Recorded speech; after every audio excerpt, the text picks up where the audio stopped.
અમારો કનૈયો એવડો નાનો એવડો નાનો એવડો નાનો કે શકુબાઈની જગ્યાએ વાસણ માંજવા બેસી જાય. બોલો જય શ્રી કૃષ્ણ. જય શ્રી કૃષ્ણ.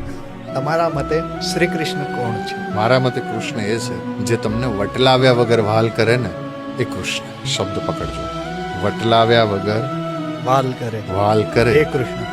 એ કૃષ્ણ. તમે જેવા છો એમ એવા સ્વીકાર. એવા સ્વીકારે એ કૃષ્ણ. અજા મીલ ગજ ગણિકા તારી તમે અધમ ઉદાહરણ એ વારે એ કૃષ્ણ છે. એ જણી વચ્ચે બહુ ચાલ્યું હતું કે અમારા ભગવાન એવડા મોટા એવડા મોટા એવડા મોટા, બધા અવતારના અવતારીને પછી એમ કે એ ભગવાનની બાજુમાં કુળદેવીનો ફોટો ન રખાય ને બીજા કોઈ ભગવાનને ન રખાય ને ગણપતિ ન રખાય ને હનુમાનજી ન રખાય, એવડા મોટા અમારા ભગવાન. એટલે આવું એક વ્યક્તિ મને મળ્યું એટલે મેં કીધું કે અમારો કનૈયો એવડો નાનો એવડો નાનો એવડો નાનો તુલસીના પાંદડે તો લઈ જાય. અમારો કનૈયો એવડો નાનો એવડો નાનો એવડો નાનો કે જનાબાઈના છાણા ઉપર બેસી જાય. અમારો કનૈયો એવડો નાનો એવડો નાનો એવડો નાનો કે કર્માબાઈની ખીચડી ખાઈ લે. આ છે કૃષ્ણ. આ કૃષ્ણ છે જે તમને વટલાવ્યા વગર વાલ કરે છે.